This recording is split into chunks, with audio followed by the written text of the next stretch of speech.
Bom, pessoal, agora aqui vamos começar a segunda demonstração do Teorema de Tales. Agora há pouco nós acabamos de fazer a primeira através de áreas de triângulo. E agora eu vou iniciar aqui a segunda demonstração. E ela vai ser feita assim em duas formas. A primeira forma vai ser essa aqui, que diz aqui, ó, vamos supor que os segmentos AB e BC são comensuráveis. Mas aí você se pergunta, o que é um segmento comensurável? É um segmento, ó, que existe um segmento X que cabe um número inteiro de vezes em AB e um número inteiro de vezes em BC. É como se eu fizesse assim, eu pegasse um segmento, o segmento aqui é AB, e dividisse ele em segmentos ainda menores, como vocês podem ver aqui, ó. Segmentos menores na qual de mesma medida, no caso aqui medida X, e no segmento BC, ó, eu fiz a mesma coisa, dividi em vários outros segmentos menores e também de mesma medida, que no caso medida X. Todo segmento AB e BC estão divididos em segmentos menores de medida X. E que, vamos supor assim, ó, vamos pegar um segmento X e que a gente possa multiplicar ele por um número inteiro, um número que pertence aos naturais, tipo um número n, vamos supor, um número n de vezes, cujo resultado seja a medida do segmento. No caso aqui, ó, vamos escrever aqui, ó, primeiro um número natural n que pertence ao conjunto dos naturais, que ao multiplicar ele por x, dê como resultado a medida do segmento inteiro, que no caso é o segmento BC. E aqui em AB, ó, vamos pegar o mesmo segmento e vamos multiplicar ele por um número também natural, no caso, por exemplo, um número m de vezes, cujo resultado dê a medida do próprio segmento, no caso o segmento AB. Então vamos colocar aqui um número natural m que pertença aos naturais, e que ao multiplicar ele por x, dê como resultado a medida do segmento, que no caso é o segmento AB. Agora vamos dividir esses segmentos aqui. Vamos pegar a medida do segmento AB sobre BC, que no caso é mx sobre nx. No caso, a gente pode simplesmente agora cancelar o x, ó, e assim vai ficar m sobre n. Vamos lá agora, aqui, ó, vamos marcar aqui. E pronto. Essa mesma regra aqui de dividir em segmentos iguais nessa transversal, que no caso é a transversal V, vai ser a mesma para essa outra transversal, a transversal U. Vai seguir a mesma regra. Quando eu for dividir aqui o segmento em segmentos ainda menores, vão possuir a mesma medida. No caso, eu denominei essa medida como medida y. Dividi aqui no segmento DE em segmentos menores de medida y e dividi o segmento EF em segmentos menores também com medida y. E vamos seguir a mesma regra aqui, ó. Vamos pegar esse segmento y e multiplicar ele por um número n de vezes, que dê o resultado EF, no caso, aqui embaixo. N vezes y, cujo resultado dê a medida do segmento, que é EF. E aqui em cima, ó, vamos pegar a medida y e vamos multiplicar ele por um número m de vezes, cujo resultado dê o segmento DE. Aqui embaixo, ó, m vezes y é igual ao segmento DE. E aí vamos fazer o mesmo que a gente fez anteriormente. Agora vamos dividir eles. Pegar o segmento aqui DE, ou no caso my sobre o segmento EF, que é ny. Da mesma forma, vamos cancelar os y's e aí vai sobrar m sobre n. E vamos perceber, ó, que tanto nessa transversal como nessa aqui, ó, o resultado, ó, foi o mesmo. Ó. Nesse aqui na transversal V foi m sobre n e na transversal U foi m sobre n. Isso indica que nessa condição aqui, quando os segmentos são comensuráveis, vai seguir, eles vão ter o mesmo resultado. Então, é correto dizer que isso, m sobre n, é igual a m sobre n. Está aí demonstrado o teorema nessa condição. Agora vamos para outra condição. Ela é um pouco mais assim complicada de se dizer, mas eu vou tentar explicar aqui de uma maneira clara.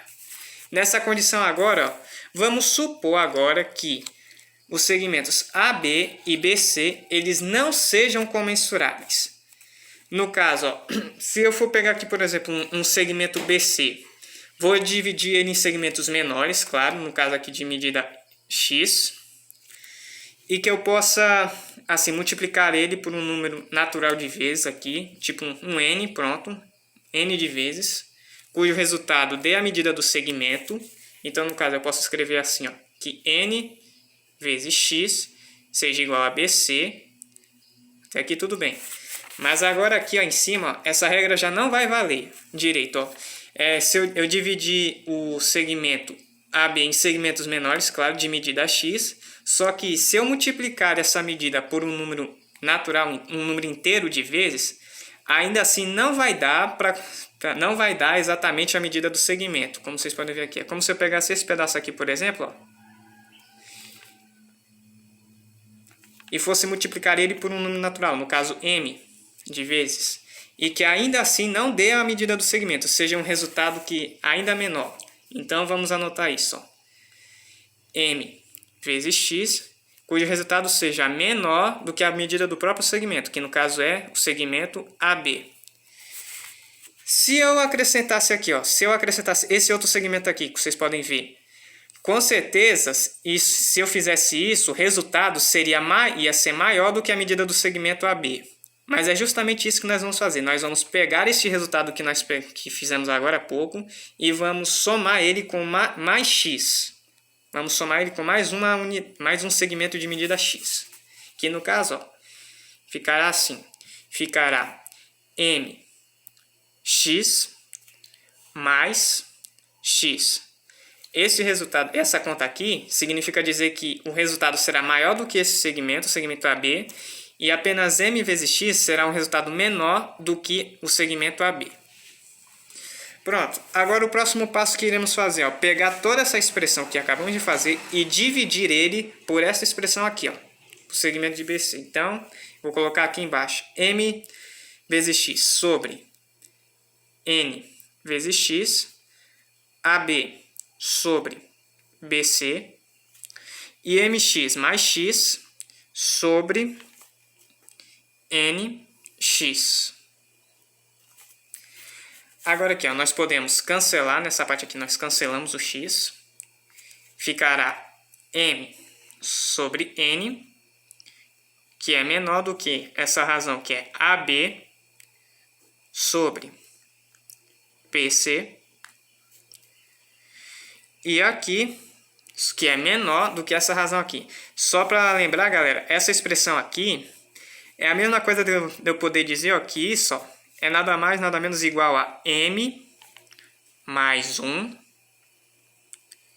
vezes x. Isso aqui é a mesma coisa disso, viu? Então, prestando atenção aqui nisso sobre isso, a gente pode cancelar esse x com esse x e ficará, então, m mais 1, tudo isso dividido por n. Essa é a primeira expressão, essa expressão aqui sobre essa reta, a reta transversal V. E isso aqui valerá também para essa transversal aqui. Fazendo aqui tudo de modo análogo, eu posso dizer então que a expressão dessa reta transversal será m sobre n, que é menor do que dE sobre EF, que é menor que m mais 1 sobre n. Marcar aqui. Pronto, pessoal. Agora vamos prestar atenção aqui nessas duas razões. A razão m sobre n e m mais 1 sobre n. Se eu pegar elas e fazer a diferença entre elas, no caso, se eu fazer a diferença aqui delas aqui, m sobre n a diferença delas, aqui ó, pronto, ficará, a diferença dessas duas razões será 1 sobre n, a diferença dessas duas razões. O que isso quer dizer realmente? É simples, ó. Significa dizer que se o número natural n ele aumentar de maneira indefinida, essas duas razões aqui, elas sempre vão ter um resultado próximo um do outro. Sempre vão ter assim, a diferença vai ser bem pouca. E como as razões AB sobre BC e DE sobre F estão entre essas duas razões, significa dizer então que é correto afirmar que essas duas razões são iguais. Com isso, a gente demonstrou o teorema dessa maneira, quando os dois segmentos não são comensuráveis. Isso aqui, com isso tudo, a gente chegou à conclusão que AB sobre BC é igual a DE sobre EF. E tá aí demonstrado, pessoal. Bom, pessoal, eu espero que tenha ficado claro para todo mundo, que eu tenha conseguido explicar de uma maneira que todos tenham entendido. E claro, depois de tudo isso aqui eu chego a uma conclusão. Eu realmente prefiro aulas presenciais, mas nós sabemos que infelizmente isso não tem sido possível por causa dessa pandemia que está tendo no mundo e que somos obrigados até agora a ficar em casa. E claro, eu recomendo a todo mundo que faça isso também, siga as ordens de saúde, para que, se Deus quiser, a gente se possa ver em breve na faculdade, ok? Um abraço!